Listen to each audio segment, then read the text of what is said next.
All right, folks. Welcome, welcome, welcome. Thank you for coming out on such an incredibly cold night. Even as San Franciscans, I think we're allowed to say it's cold. It's cold. And then we don't have heating, so then it's even colder. So thank you all for coming out and being together here. And yeah, I know I say this every week, but it's really going to be a special night tonight. Not only the content, I'm so excited about what we are covering tonight from Tsoknyi Rinpoche, this beautiful book, Open Heart, Open Mind, but we have a wonderful guest with us who will be giving us the experiential opportunity to work with the subtle body. So we'll be talking about the teachings of the subtle body, and then we will also move into subtle body practices together in a form, not just meditation, but the sacred form of sound and song and mantra and chanting together. So also really nice to have that opportunity when things are dark and cold to feel that kind of brightness, that lightness, that warmth that comes from raising our voices together.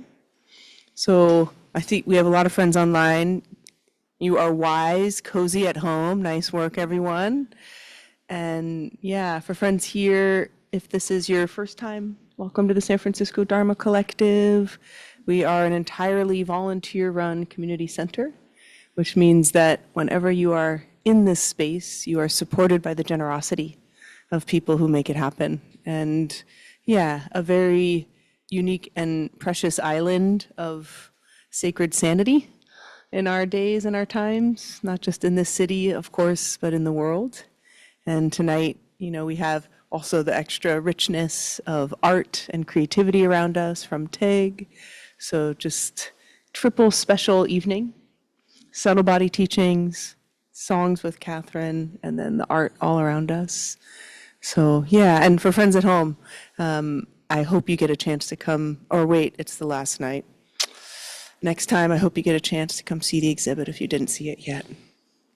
But yeah, let's go ahead and give ourselves a moment to settle in. Again, if it's your first time, it might give you some ease or comfort to really take in and look around at the space, right? And we have Tom at the door there, so we can feel at ease knowing that there's someone who's helping protect us from whatever is happening on the outside. And we have sometimes, and quite often, a lot of sounds coming from the street. We also have the sound of the heater here. So just getting ourselves accustomed to the experience of being in this space.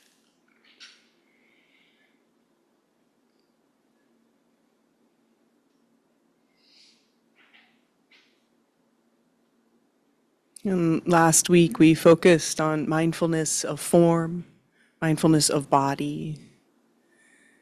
So let's reconnect a bit with that beautiful, simple teaching, beginning by simply scanning through the body.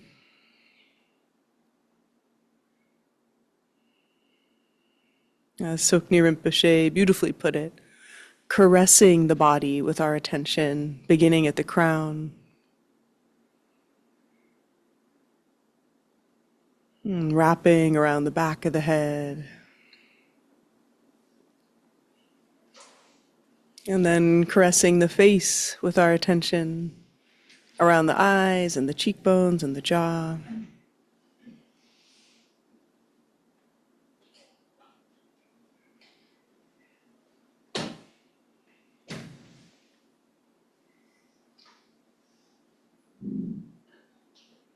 And continuing to bring attention and awareness to the shoulder blades and the upper back. And wrapping down to the lower back.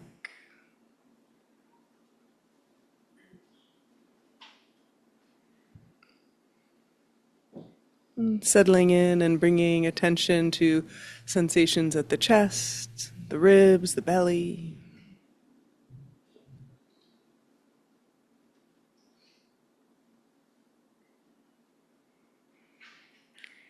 Could almost imagine we are pouring our attention and awareness into the body like pouring water into a vase. saturated with this caressing attention, this loving awareness in the body.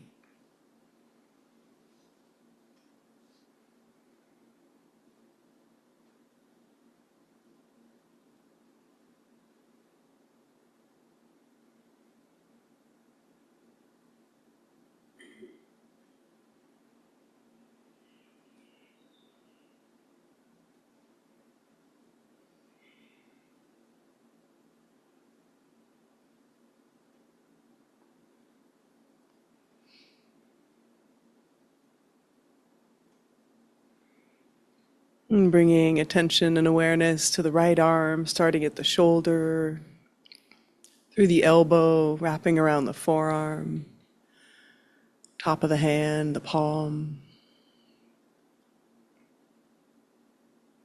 On the left arm, shoulder, bicep, wrapping around the elbow and the forearm, top of the hand and the palm.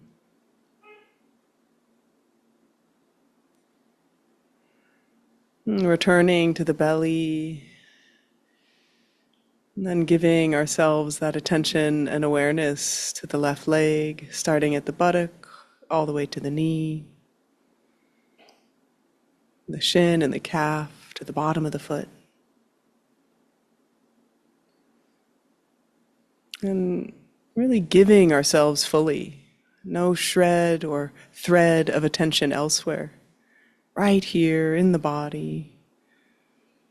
Now on the right side of the buttock, or the thigh, the kneecap, the shin, the calf, top of the foot, sole of the foot.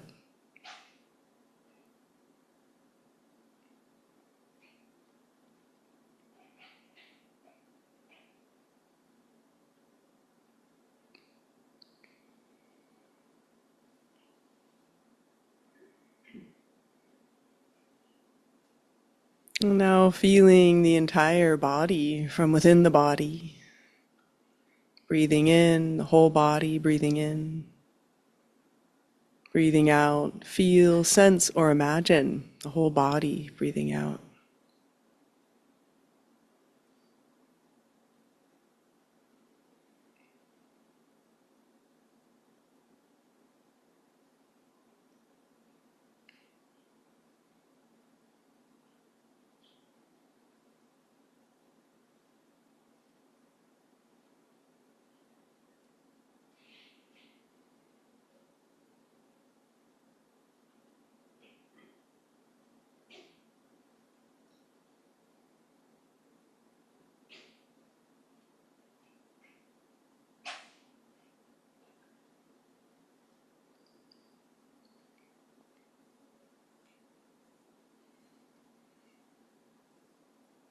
And taking a moment to notice the entire body, and especially where there's certain areas that might draw our attention. Maybe there's somewhere that aches or somewhere that itches, somewhere we can feel a sense of movement or energy.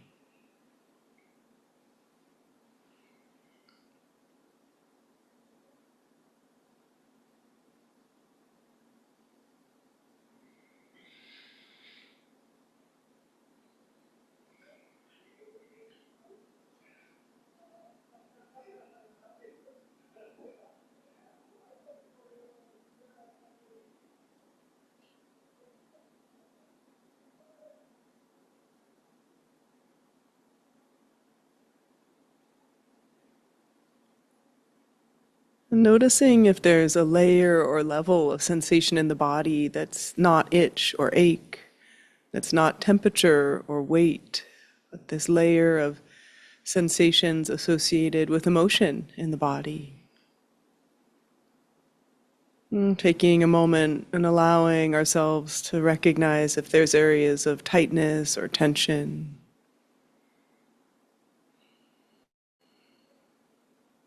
Maybe a heaviness. Maybe there's a feeling of brightness or effervescence.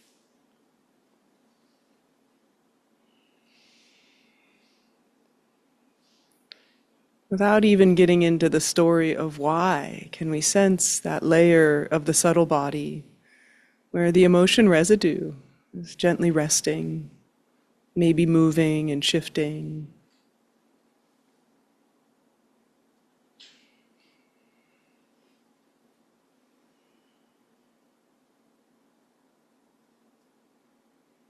Nothing we need to do or undo. Just this noticing of the subtle body, a porous layer of emotion between the form body and the mind, heart.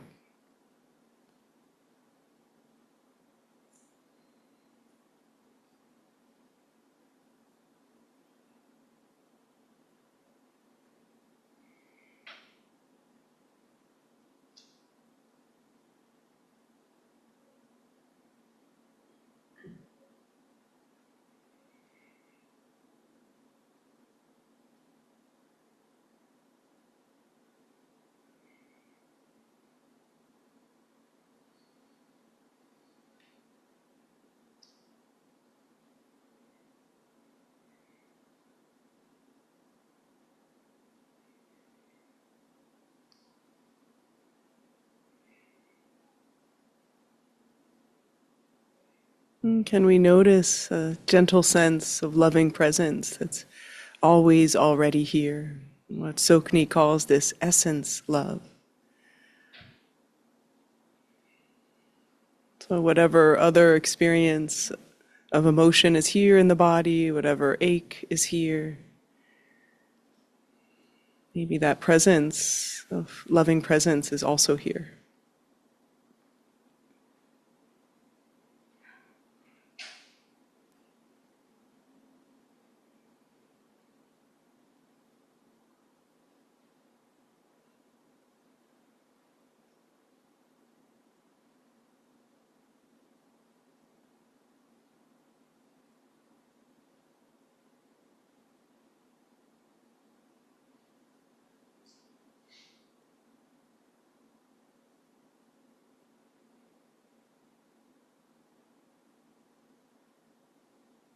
Just 3 more breaths here.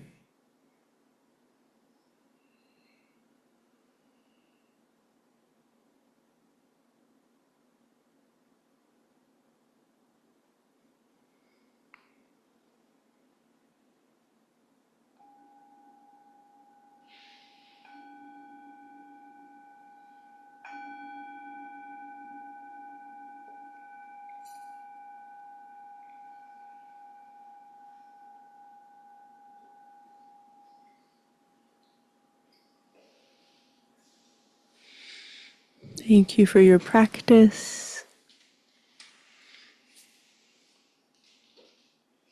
Welcome again. It's kind of different to really be here. I hope that feels a little more present for you all. So for folks just arriving, is there anyone else who needs a seat there? Oh, hi. If anyone want to raise their hand if there's empty seats next to you, okay? And in the back, welcome.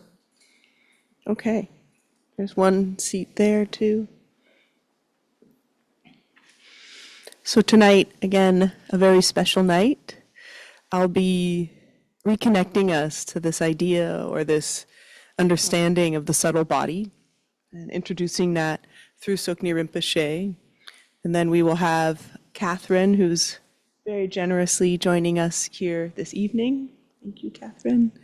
We'll be offering one of these incredible ways to access the subtle body, and that is through song and through sound together. And I want to just start off with a little conversation around subtle body. So one of the things we are fortunate to get to do here in the Dharma Collective is constellate as a community when we come here together. And part of being able to do that every week with slightly different group of people, kind of amazing, never exactly the same, is each time we come together, we decide to enter into a space of embodied compassion so that conversation can arise in a way that feels easeful and supportive, whether we're listening or whether we're speaking.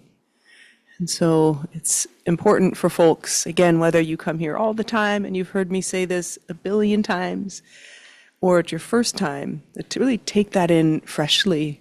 What is it like to embody our practice of compassion through how we're listening, and then also how we're speaking?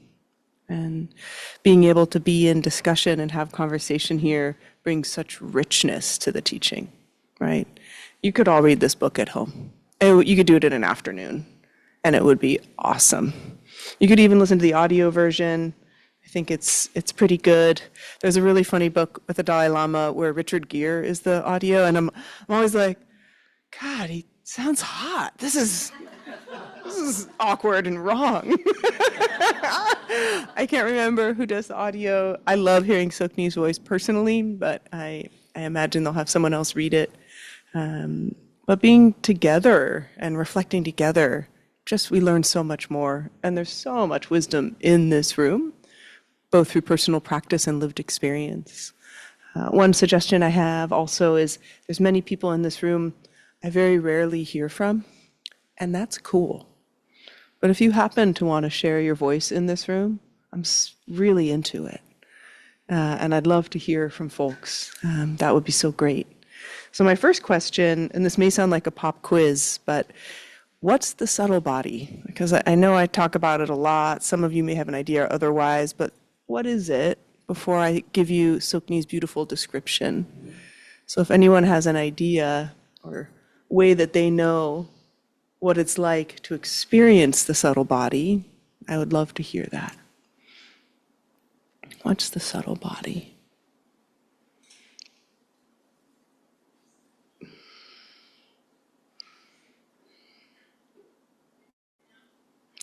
Yes, Marjan, and would you mind using the mic? It's not amplified, it's just so friends at home can hear. Yes. Hello. Yes.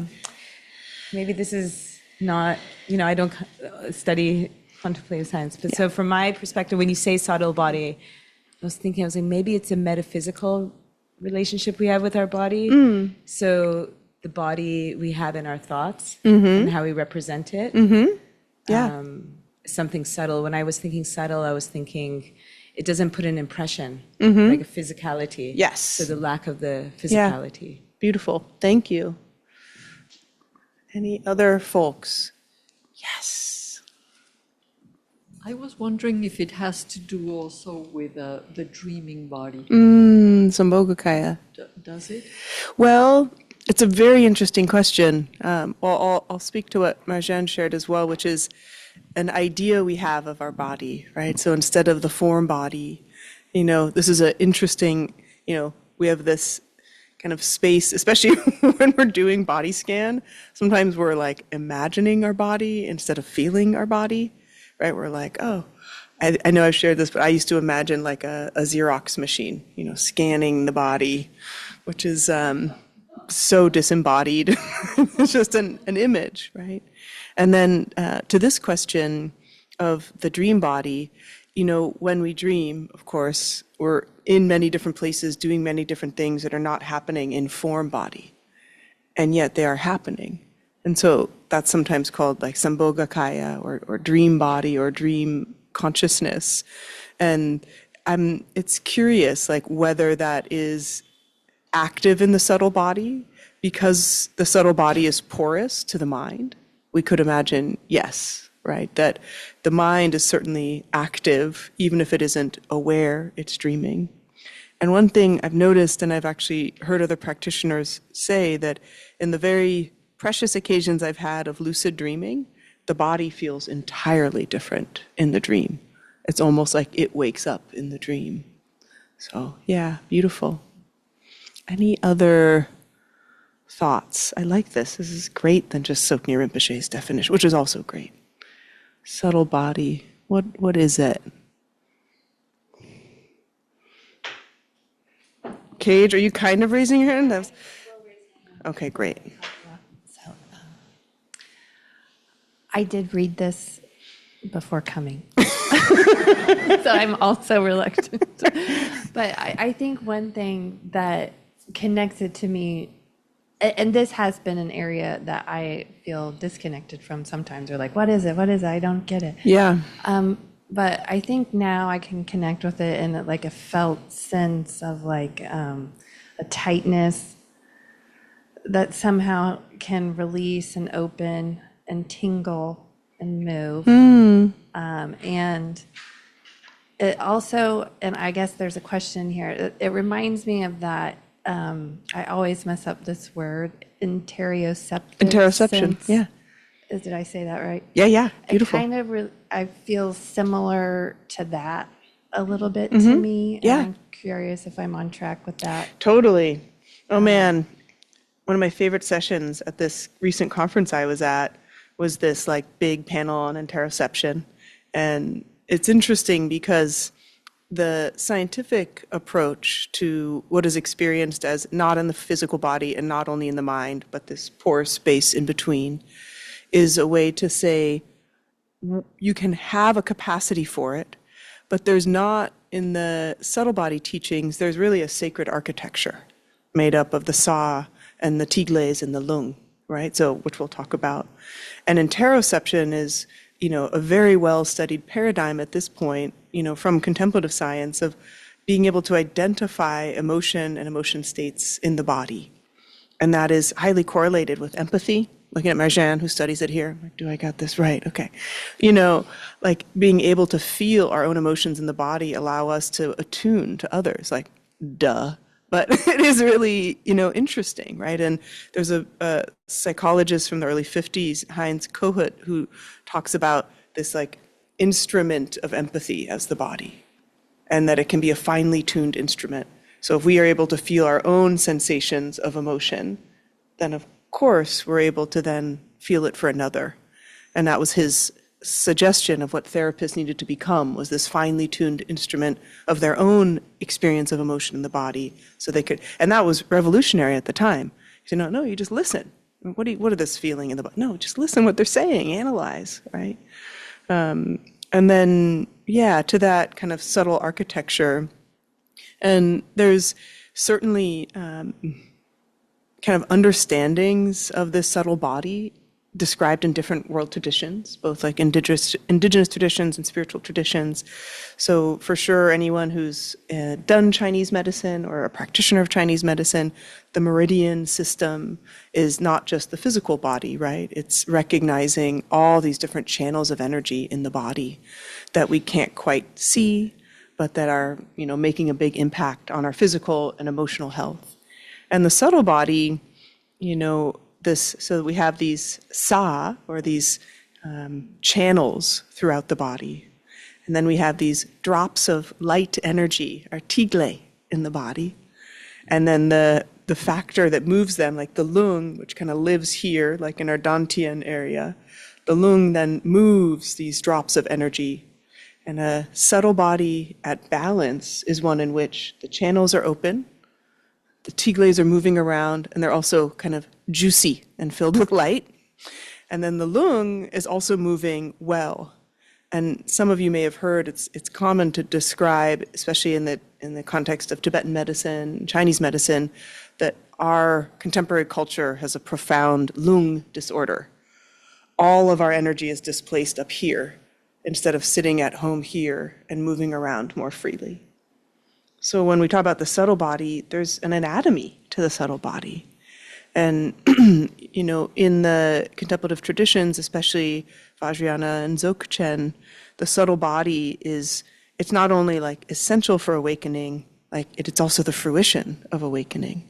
Awakening happens through the subtle body, through this, a way of, it's getting a little bit like mindfulness of form and body.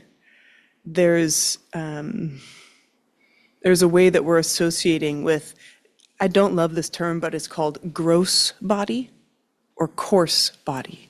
Not gross as in disgusting, but gross as in, I don't know what that other dictionary term of gross, but like, kind of solid, blunt, right? So this form body, and then the subtle body as, the experience where our emotions start to have kind of a residue.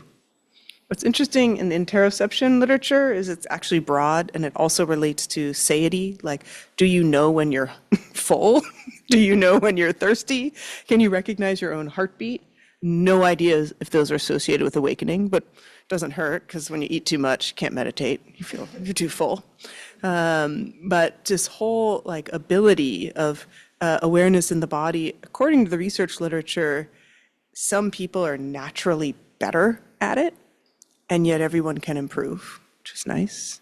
And then you could imagine, Tsoknyi talks in this chapter about the ways that the subtle body gets out of balance.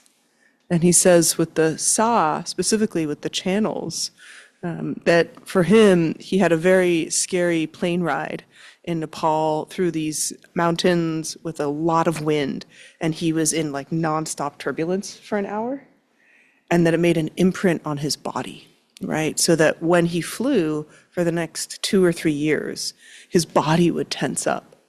His mind wasn't tensing up, but just that imprint on his body, right? So he was associating that with a contracted state. And, whenever he was trying to force his mind into saying, like, you're fine, it's okay, it wouldn't work. And for him, there was this need to kind of welcome the presence of the contraction and soften around it.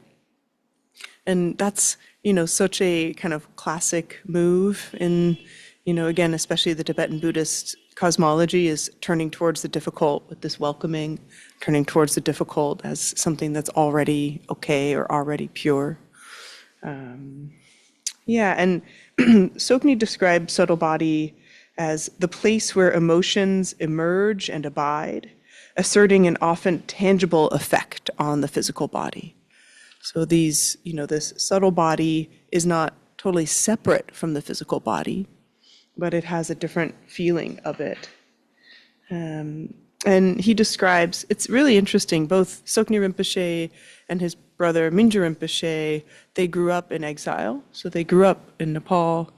So they didn't make this big trek over, but of course they grew up in a refugee community. And that has an impact on the physical body and the subtle body, consciousness and psychology. And they both talk openly about the profound anxiety they experienced as young people. So here they are being recognized as, incredible emanations, incarnations of these enlightened beings. And they're like so anxious that they like are, scratching little wounds into themselves, like truly like very difficult time with their anxiety as young people. And when he's living in the monastery, one of the monks who was quite stern with him noticed just how anxious he was. And Tsoknyi said here, sometimes it was so hard being in his body that he just wanted to find somewhere to go away and hide forever, right? Like it was just very challenging. And then the teacher, sought him out one day, and he really remembered this. And the teacher said to him, you have a physical body, and you've come a long way in understanding how the mind acts to create a sense of self. But there's a layer of experience that lies between these two. That layer is the subtle body. So you have a physical body, and there's an understanding that the mind acts to create a sense of self, but the layer of experience. So one of the things, and then he says, Tsoknyi says about this is to describe the subtle body is as hard as trying to describe the taste of water. You know when you're drinking water. You can feel the need of it when you're thirsty. You can feel the relief when your body receives its moisture. But can you actually describe the taste of it to someone else?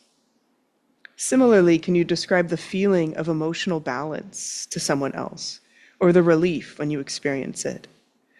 So this idea of when we're working with the subtle body, we're actually also working with our contracted sense of self.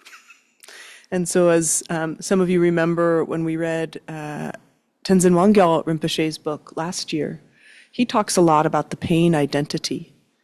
And this pain identity is all the ways that we feel deficient or not enough, And he describes that as kind of clamping down on the subtle body.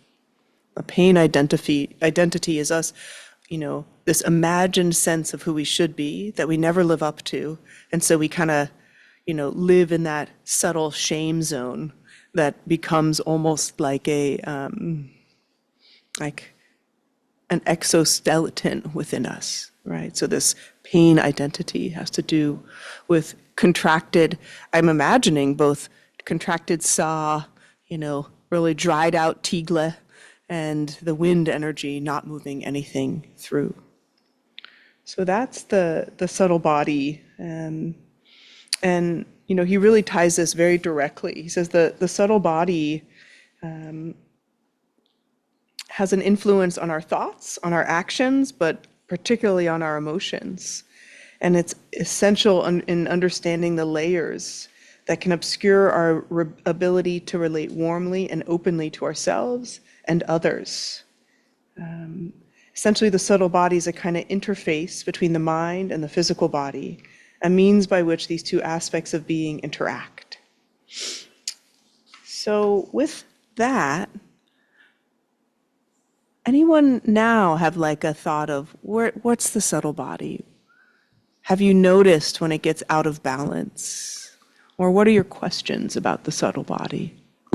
Yes, Shane. So how's it different from just like our central nervous system and our Western ideas of mind? And Good question. What do you think? maybe it fills in the blanks of what we don't understand in the West. Yeah, I think it's a both and. Yeah, and I think, there have been a lot of beautiful associations with Tigle being like neurotransmitters, like serotonin, that there are these different, messengers, of experience. And yet, I think the subtle body system, because it revolves around an idea that we're fundamentally love, there might be a different interpretation. Like that is not necessarily built into our understanding of the nervous system, even though it kind of should be, because we know that most of the things that allow us to feel ease, right, include a sense of safety and connection, whether that's through singing and song or creativity or being held by the right person in the right way. Yeah. Yeah. Yes, in the back.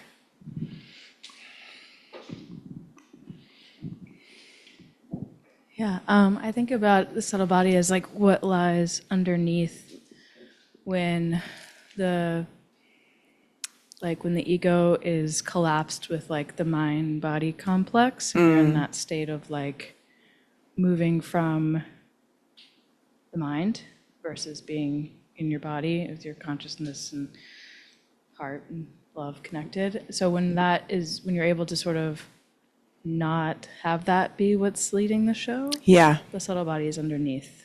Yes. And so for me in my practice, it's like finding the space in between and trying to make that space bigger so Yes. that I can move from that place where the subtle body is and notice, because our ego is important at certain places and times, but it doesn't always need to be running the show. So Yeah. yeah.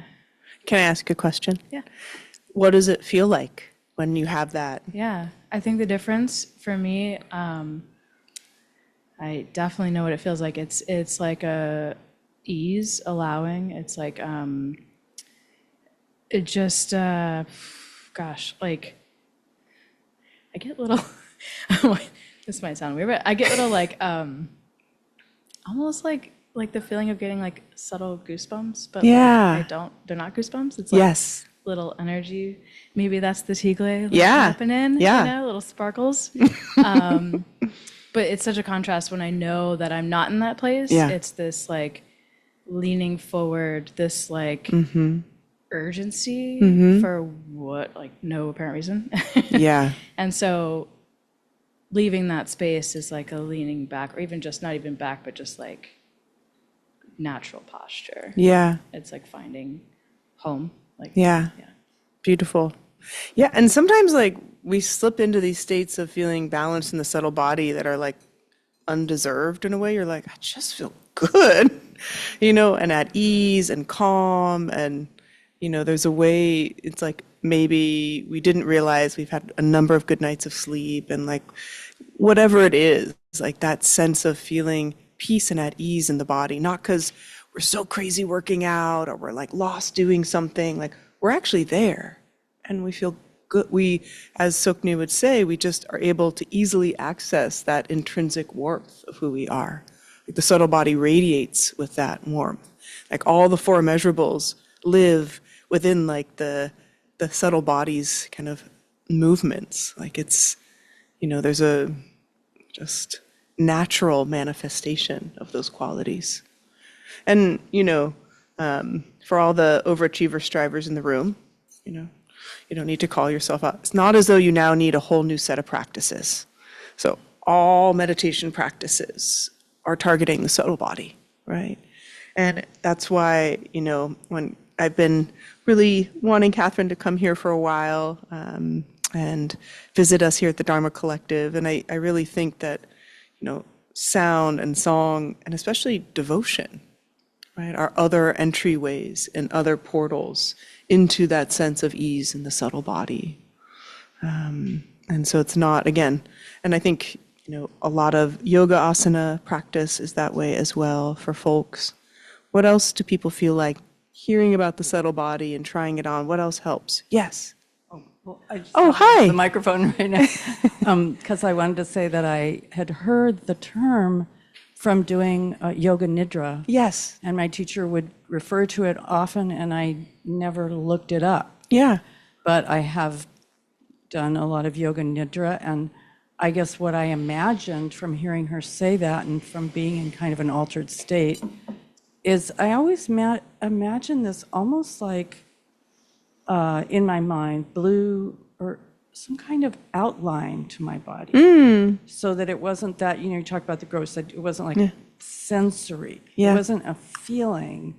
It was more, oh yeah, there's this other part Yeah. that's not this kind of touching and smelling and hearing and seeing part. And it, almost like when I've seen artists' renderings of chakras. Yeah.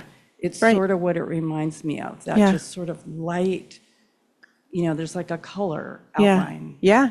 So that's my. Beautiful. Thank you. And what's your name? Susie. Susie. Nice to see you. Yeah. And Andre, did you have a comment before? There's several questions on this. So, subtle body is kind of easy to understand when, like, to feel it, right? But how is it related to, I don't know, like movement? Like, is this,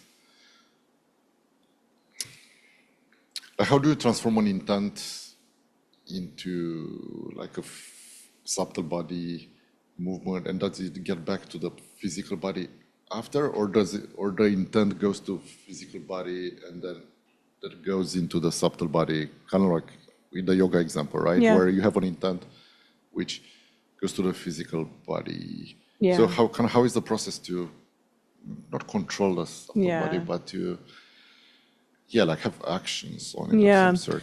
Yeah. I think, if I understand you correctly, I think the question is actually about like mind and movement in a way. Yeah, like how an action is related Yeah. to the subtle body and to the physical body. Yeah. And in my understanding of subtle body, it's really not related to action per se. However, if the subtle body is blocked, right? Rinpoche has an example of like being so stressed out, he doesn't realize he's like holding his arm out like this for quite a while. Just because he's a lost touch that he's just not aware of his movements. But subtle body movement is really more like prana, right? It's more like movement of energy or undulation of energy in the body as opposed to action. However, it's interesting with like Tai Chi or Qigong, like we are aligning physical movement with subtle body because we're really attending to, with that precision and that gentleness, the physical movement. So it's almost like, we can feel the subtle body within the movement. So kind of how is the causal thing? Like was this an intent to the physical body and then it goes to the subtle body, or was it an intent of the subtle body and then Yeah. it goes to the physical body? There's How is not, the causal information? in my understanding, again, there's not 100% overlap between physical body and subtle body. So every action we do doesn't necessarily impact our subtle body. The subtle body is actually much more impacted by mind than by form. Right, but I think at lifting the leg, You which is, I think, with the mind to lift the Yes, leg. Right? yes. But you're thinking in a little bit more of like the cognitive only, as opposed to when I'm thinking of mind, it's more like the chitta side, like the, Okay, got it. yeah. Got it. And I have a question, sorry, one more. To the, like what you said before with the interoception. or Yeah, what is that? interoception, yeah. Yeah, so how does that work? Is it like developing awareness, like or higher precision of our emotions in your body? Actually improves empathy to the, how does that work? Does it work because other people's emotions get somehow like caught by your body and then you can see them in your body and then you can relate to their emotion? Or is it, or it just improve precision of perception so we can feel the emotion directly in their body? Yeah. How does it work? Yeah. Like which one of these two? What do you think? I would say the latter. Oh, okay. Yeah. But the first one could be true. Seems kind Yeah. of true too. My guess is it's a little bit of both. Yeah. Majen, is there direct research you know of? Like, What's the explicit question? it's like, Like, how does the increasing awareness and precision of emotions in your body help? Emotions in your body. Help. Or more awareness of. Yeah. Awareness of emotions in your body. No, of emotions. emotions Like in the what body. Because you know that there's like, The operationalization of emotion in the body. like feeling, the feeling of associated with sadness or pain, right? Oh, so, okay. Because I mean, to my understanding, that research shows that is the more like the first that you're describing. Like your empathy improves because you're more aware of your own emotions, you're more aware of the emotion someone else is having, but not necessarily expressing. Right. So you're like improving your cognitive empathy through your affective empathy. You're improving your ability to recognize what's happening in someone else. Yeah. By your Because ability. you've improved the Yeah, yeah. I like those nerdy questions. Thank you. I'll be really fast. Okay. Sorry. My question is kind of based on what he was talking about. Is in that relationship of like understanding your emotions so you can hopefully understand others, how much is that as projection of your own experience? It wouldn't be very good empathy if you're projecting. Okay, but how do you like, if you feel that someone is maybe feel like, how do you tell the difference? Yeah. I think it's a good question. There's not a direct, right? And so when they're looking at interoceptive ability and empathy, they're not, to my knowledge, the research hasn't looked at how accurate are you at feeling it. It's just we know that those are associated. And in general, interoception's like increased well-being too, which surprises me because I feel like, feeling the world isn't always associated with greater well-being. Yet, luckily, that has been kind of consistently demonstrated and replicated. Yeah. Okay. Thank you. A quick clarifying question. Yes. So we're talking a lot about interoception as recognizing emotions in the body. And my understanding, and this is sometimes when I'm interocepting, it is raw sensation, right? Not emotion, like pre-emotion, yeah? Or however, whatever order that goes in. Yeah. Yeah. Okay. Well, don't really want to go down this route. I'm sorry. That's okay. But yes, it is sensation in the body. It's emotion in the body. Yeah. Yeah. Okay. I see. Yes. I have a couple of thoughts on where my mind goes with this, but I think about like everybody's heard of like the body keeps the score. Like I'm thinking that body, right? The thing that Yeah. like absorbs our sort of in the airplane event where, his body remembered Yes. that incident with Yes. the turbulence, right? Yeah. And so that's what's resonating on like an energetic level. Beautiful. With that experience. So then I'm like, oh yeah, of course. And there was this one moment when we were doing the body scan and then I swallowed and then like in my mind, I just imagine like the saliva going down, down, down, down. I'm like, wait, that doesn't go that far down. But like in my mind, I'm like, oh, well, yeah, no. Yeah. That's my sense of my body. Yeah. Yeah, and I love you bringing up the trauma lens, and makes sense given your work and understanding that, people are experiencing psychological distress not only as a idea, right? It's an embodied experience, one that sometimes they've lived and sometimes they've actually inherited, right? So that piece too. Yeah, and it is really cool to hear these contemplative, teachers really talk and have beautiful conversations with like Bessel van der Kolk or other folks in the trauma world. And it's not like, oh, this matches perfectly, but there's a nice conversation that happens. Yeah, yeah. And then the second connection that I make is like Gestalt and like Yeah. like awareness practice of like in Gestalt that it's sort of like one of the deep foundations is the phenomenological lens, Yeah. like our experiential lens, and so that focuses on like how we experience the world, or like so basically some of that raw experience thing, and then like of all of the ways that we interpret that, right? Yeah. The felt sense Yeah. of our existence. Yes. I mean, it's crazy that we need to even justify that this exists, right? Like, of course we feel things that are not only in the body and not thoughts, right? And yet there's different fields of research now starting to make this more reliable, accessible, and measurable. But in our first person introspection, we can feel it. And unfortunately, it often gets just called like energy.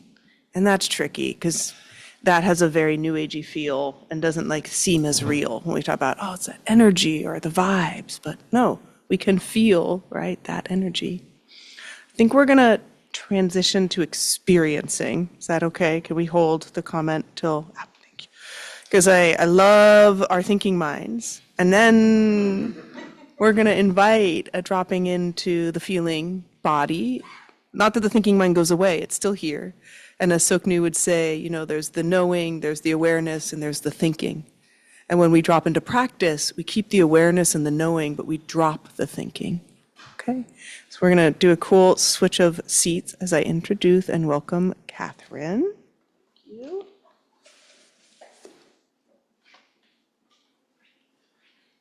I so want to know what you're going to say. But we can leave it for. I'm ready for that. Perfect. I will tell you. Okay. If it comes, if it finds its way back to you. Thank you so much. I was getting so energized and inspired by the conversation that was happening. Thank you, Eve, for this invitation, and thank you for welcoming me here. My name's Kathryn, and this is a harmonium, often associated with India.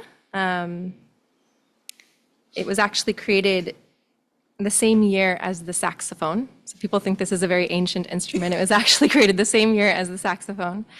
And someone from France brought it over to the pedal organ, actually, over to India, thinking the sound would be great for the pentatonic scale. But since the culture sits on the floor, the pedal organ was a great sound, but it didn't quite work. So he brought this idea back to France, and he created the harmonium. And I'm so sorry I don't know your name. I can't think of the name of the person.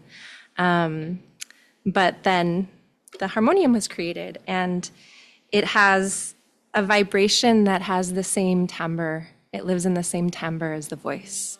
So I don't know if this sound is going to pick up in the streaming place. We just changed it over. Okay. I think she just put it for musician. Yeah. Will anyone online give us a thumbs up if you can hear the harmonium? Yay. Thanks, Walt. And my voice. Okay. Great. And so this piece around sound and vibration to me encapsulates this conversation we're having about the subtle body.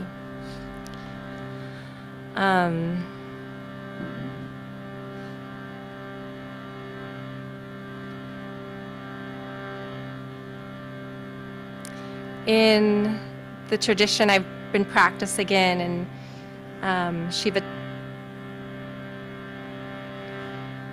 Shiva Tantra, Shaivism, and in the yoga practices, it is said that in the beginning there was sound. And the sound was Om. We call this a Bij mantra. Mantra coming from manas, mind, and tra, tool. So it's an ancient technology that allows us to drop out of the mind, to quiet all the fluctuations of the mind, the citta vritti, and drop into the more subtle realms. And I really love this way, Eve, that you talked about tuning the instrument, tuning our instruments. We're all going to tune this physical body instrument that we're in. So it's best to have your feet on the ground and sort of sit on the edge of your seat.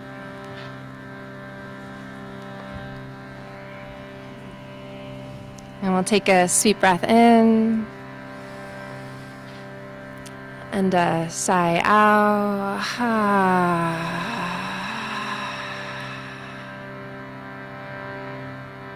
Full-bodied breath in. Audible sigh out.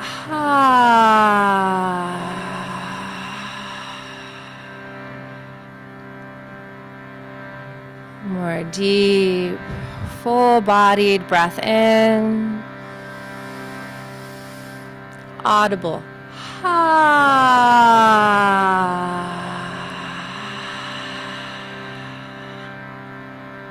We're going to take another breath in, and this time we're going to be like those sirens outside of this building that we hear every so often in San Francisco. And whether you think you can or can't, you're going to make your voice really, really high, and then it's going to drop low. So inhale.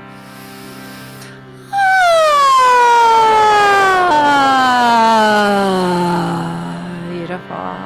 Inhale from above the crown, way above the crown.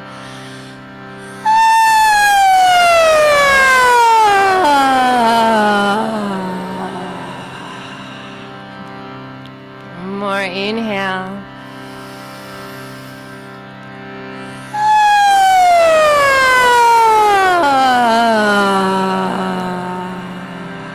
Beautiful. And take a breath in.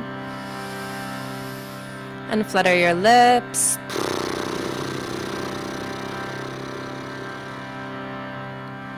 And take a breath in. And make your face big. Tongue to chin, eyes roll up. Go.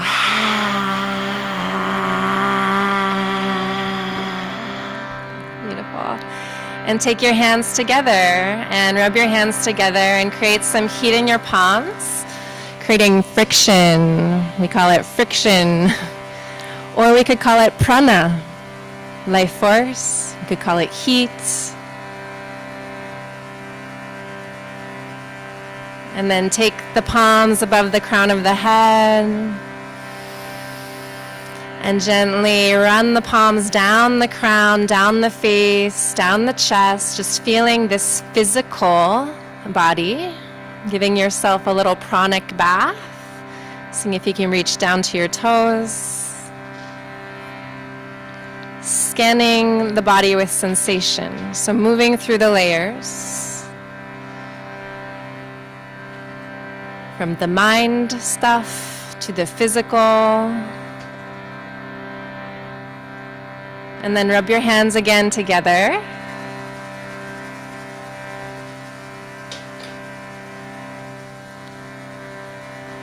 And then bring your hands right over the heart center, right at the center of your chest, the spiritual heart center, we call it.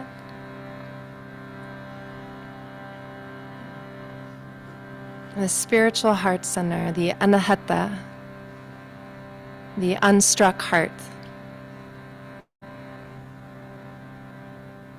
Just listening here.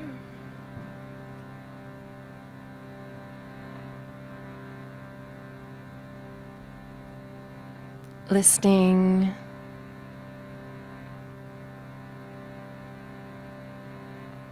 To what's present here, the center of the heart. How is your heart doing at this moment? How is your heart doing at this breath? And just watch if the energy goes up to the mind and see if you can drop attention back down to the heart and see if the heart answers in a language of its own.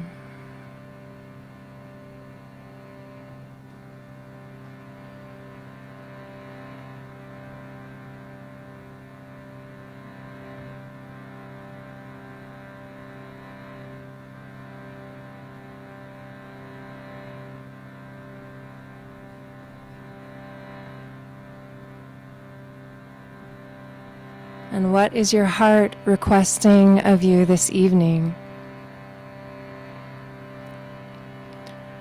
What is the heart requesting of you right now?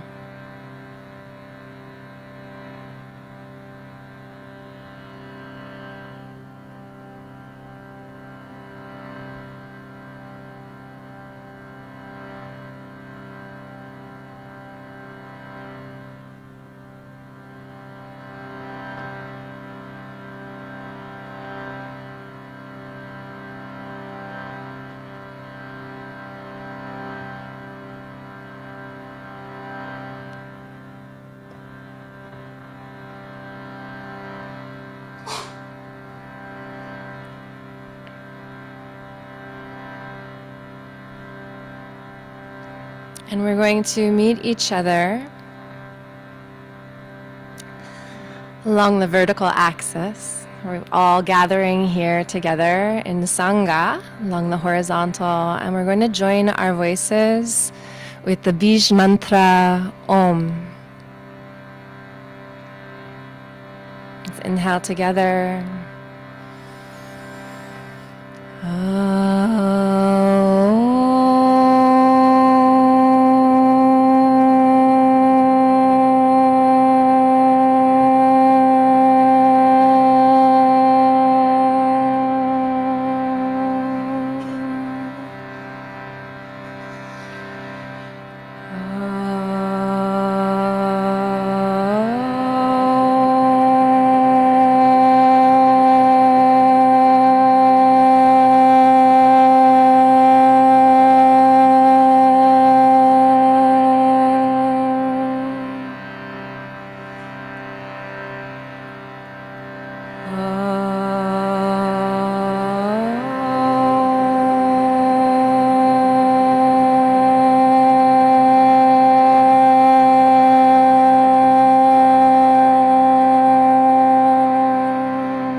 And now we're going to extend and create a sea of ohms. So when you finish a breath cycle, you'll begin on your own breath to sound the vibration Om. So at moments, it may feel like we're a cacophony of sound. At some moments, they'll feel like there's harmony. Other moments, there'll be dissonance, just like in life. We're going to create this ripple of Om vibration, connecting us to Source, connecting us perhaps to a deeper remembrance of who and what we truly are. And we'll just linger in this vibration for several minutes.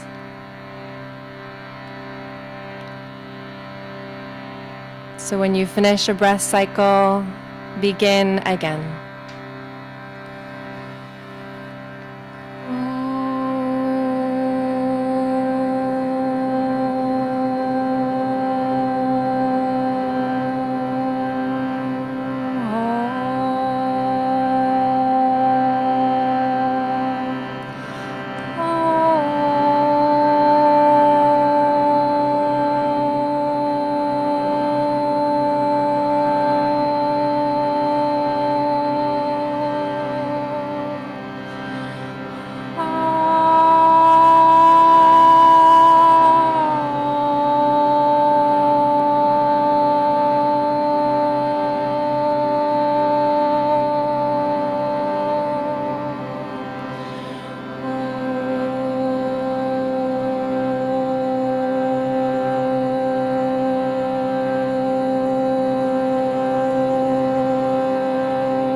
Listen, listen, listen to my heart song.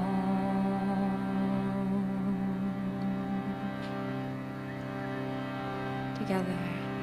Listen, listen, listen to my heart song.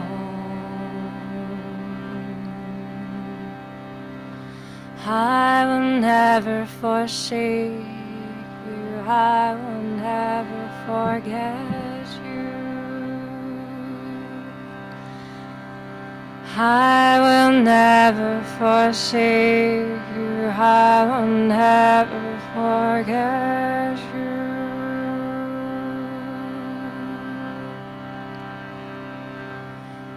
Listen, listen, listen to my heart song. Listen, listen, listen to my heart song. I will never forget you. I will never forsake you. I will never forget you. I will never forsake you. Listen, listen, listen to my heart song. Listen, listen, listen to my heart song. I will never forget you. I will never forsake you. I will never forget you. I will never forsake you. Listen, listen, listen to my heart song. Listen, listen, listen to my heart song. I will never forget you. I will never forsake you. I will never forget you. I will never forsake you. Together. Listen, listen, listen to my heart song.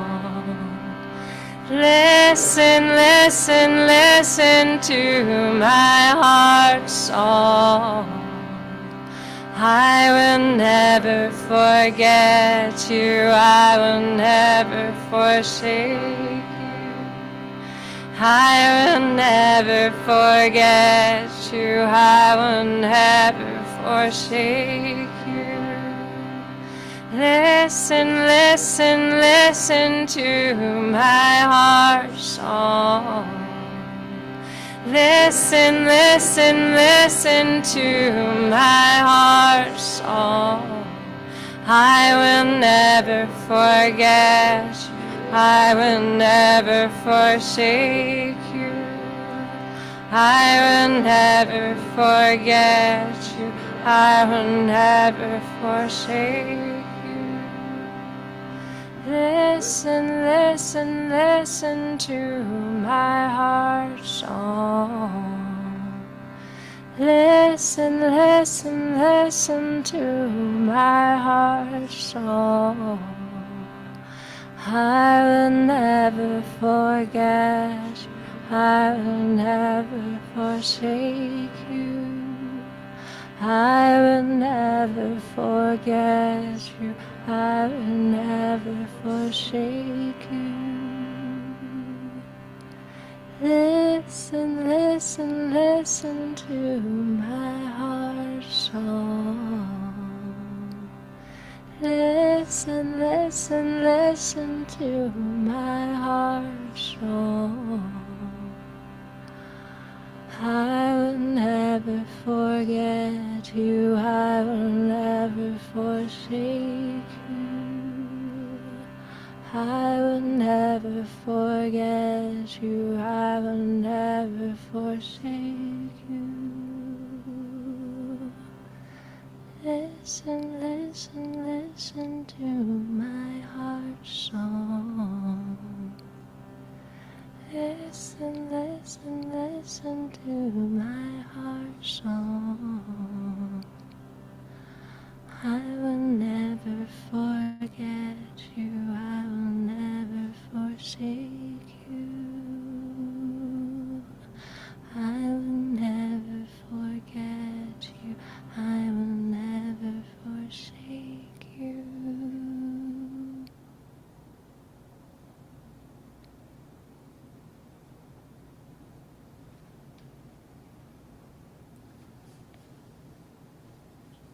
Simply relax into the subtle body.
Notice if there's a presence, more vibrance, simple, subtle movement through the channels, without forcing or expectation, just allowing ourselves to really be nourished, enriched by this vitality or quality, whatever resonance we feel from singing, even listening, raising voices together.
Notice if there's that presence, that quality of essence love, loving awareness, a primordial ground of love and compassion. It's a simple felt sense, part of this field of sensation in the body.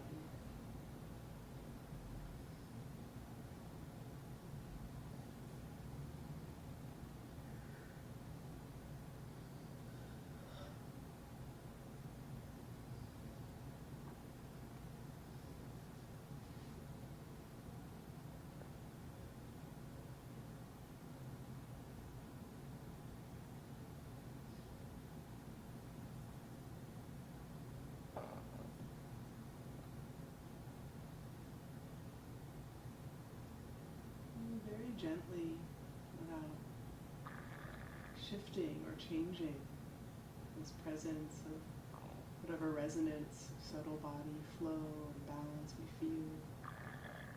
Just start returning to our shared space together, maintaining that sense or whatever quality of subtle body balance is here. Warmth, vitality, movement or energy. So gently wiggling the fingers and toes, blinking the eyes open, our shared space. Thank you. Thank you. One thing I'd love to ask you, and then I'd love to hear from some folks. You know, this idea of devotion through music. Tsoknyi Rinpoche doesn't get into devotion in this book because he keeps it very secular. And yet it seems so clear that there's a relationship between devotion and the kind of opening of the heart. Right? And I think in this book we hear a lot about essence, love, and bodhicitta. So this compassion for the sake of all beings. And I'm just curious how devotion comes through with the practice of music. Thank you. Well, I think this music itself has always been a part of my life. And there's devotional music across all cultures and all traditions. For my family, when I was quite young, my little brother passed away, and our devotional, what we oriented and anchored ourselves around, what brought us back to center was my father would read Les Miserables by Victor Hugo in French and then translate it every night at the dinner table in English. And then we went to see that musical in San Francisco, probably at the Curran Theater, probably 12 times. He'd bring his ESL students there, and we learned every single song in that in that musical. I know all of Andrew Lloyd Webber's music because of that time, and it spoke to universal themes of grief, of loss, of deep loss, which is, you know, something that I think really connects us all as humans, that shared universal experience, that what Francis Weller calls the first gate of grief. Everything you love, you will someday lose. And there's this way in which sound, which I later on couldn't understand how that was helpful for my family then, kept finding running and different physical exercises to help me metabolize the grief of my family, not really knowing that that was one way we were. Later on, flash forward, I'm living in New York City, which is just a pressure cooker of energy, and I'm married, and my universe sort of gets ruptured, and everything falls apart. And in the grief, I had this instrument that I was already starting to play, and when it felt like there was no other friend to call upon, and no other tear that could be shed, there was this instrument, and there was my voice, and there was this way that I could express the thing that could not be expressed in words, that it could connect me to something beyond the beyond, and it helped me through that period. So for me, devotion is about connecting to the beyond, connecting to the vertical axis, but also connecting to the fullest spectrum of human experience. There are so many ways that we can anesthetize ourselves and even through spiritual practice, how we can use our meditation practice, how we can use our physical asana yoga practice as a way to actually not feel, as a way to continue to cover ourselves. So when we're talking about the subtle body, there's this way in which through these different ancient technologies, and there's so many rivers to the same delta, that we're going through these layers, the mind layer, the Manamaya Kosha, all the way through like an onion, peeling back, peeling back, peeling back, to get to the truth and the essence of who and what we really are. So I want to ask you all to bring your hand to your heart and connect to the spiritual heart center. Right? I'm not talking about the heart organ in the chest that's beating, bump, bump, bump, though that is a very, very sacred sound. And I have a whole story about that with EKGs and headphones, where I was at Esalen listening to other people's heartbeats through consciousness hackers. But the spiritual heart center, like what's there, listening to this piece, this to me right here is in its essence the subtlest form of the body. Like what's here, what lives here, what language does your heart speak, and what sound does it want to make? How does it want to express, how does it express itself? So many of us feel, especially living in big cities,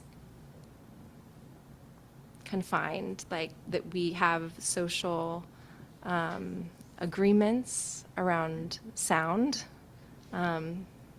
Sometimes not as much in New York, because people can be very loud there, and it can burst out in different ways.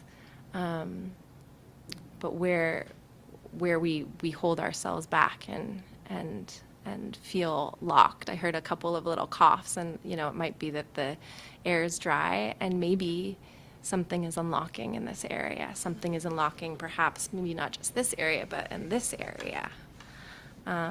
I don't know. It's for inquiry. It's for you to sort of explore and discover in your own body, in your own heart, in your own lives.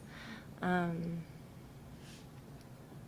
yeah, the practice of sound and song, and particularly, I appreciate so much that yoga traditions and Buddhism too was brought to the West, so that we could connect to something beyond.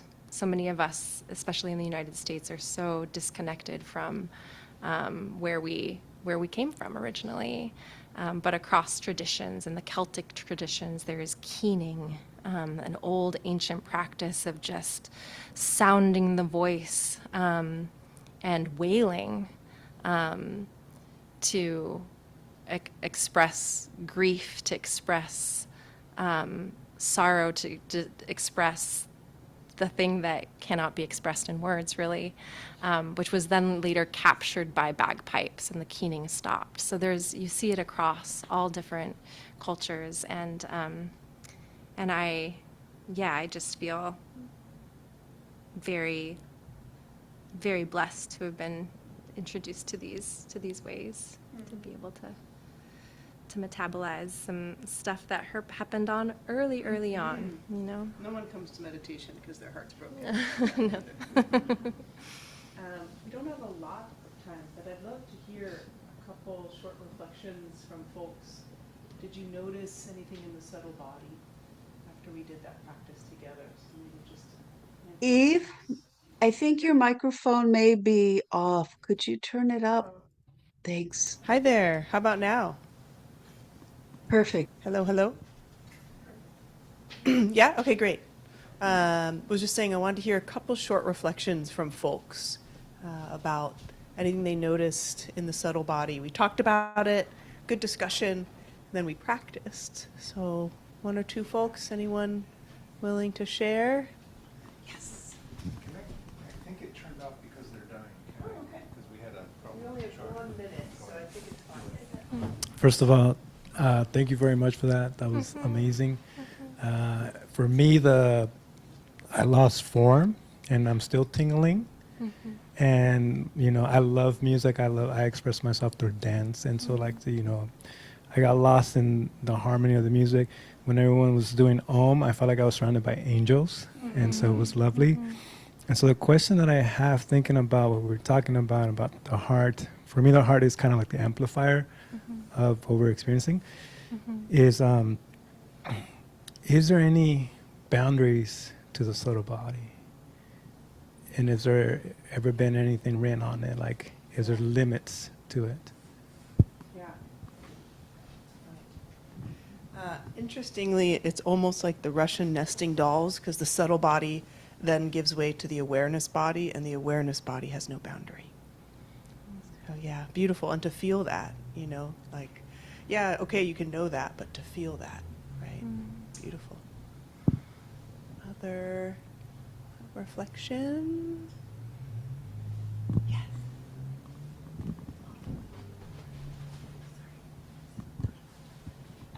Thank you so much for that. That was really beautiful. And I think things got brighter, and I'm curious if that is part of the subtle body opening or thing. I think that maybe a little softening. Yeah, like brighter in the energy. I think so. That was my experience. Beautiful. It seemed okay. We have time for one more. We pass it to Gladys, so she's next to you. I do feel an elevated level of vividness. That's like very much there. Yeah. Yeah. And just more connectedness. It's almost like losing the boundary of my body or form and just in the one, like the bigger something. Yeah.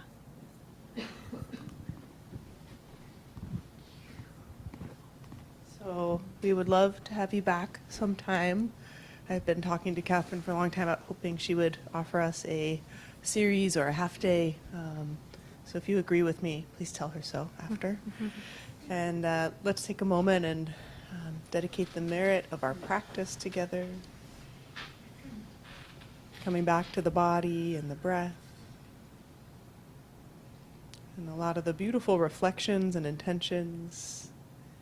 Also the beauty of voices together, heart opening. Imagine all of that as energy, and that energy that we can then wish and send upon our wish, that all beings everywhere could feel their heart opened, but feel safe and protected. That all beings everywhere could know their true nature, feel love and belonging. That all beings everywhere, all beings of all time, could feel free.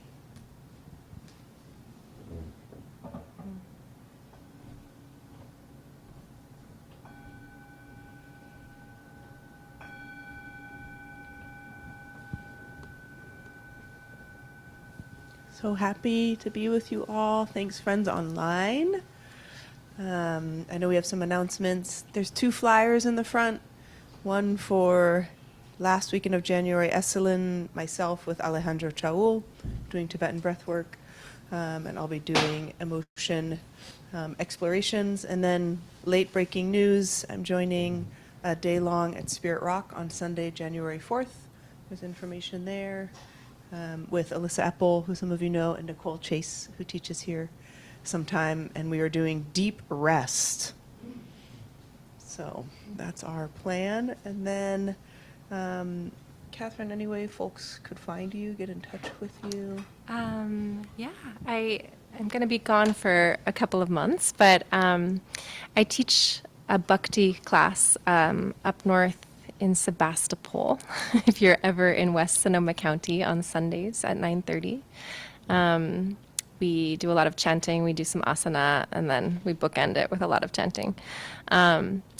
And I teach deep rest as well online on Monday nights at 6 o'clock. It's a 90-minute container.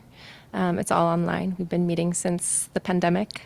And yeah, I have a website, kathryncurran.com, and I can share that with Eve if you're interested in learning more about other offerings and retreats that are coming up. Yeah, you're welcome.